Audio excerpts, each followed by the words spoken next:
Karadeniz doğa şartları böyle arkadaşlar. Kışın hiç bitmeyecekmiş gibi bir bakarsınız kar yağar.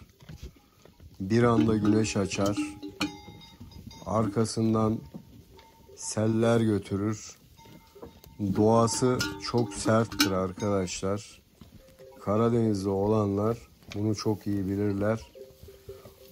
Burada da gördüğünüz bu hayvanların kış şartlarında karnının doyurulması gerekiyor. Çünkü birçoğu hamile ve doğumlar başladı.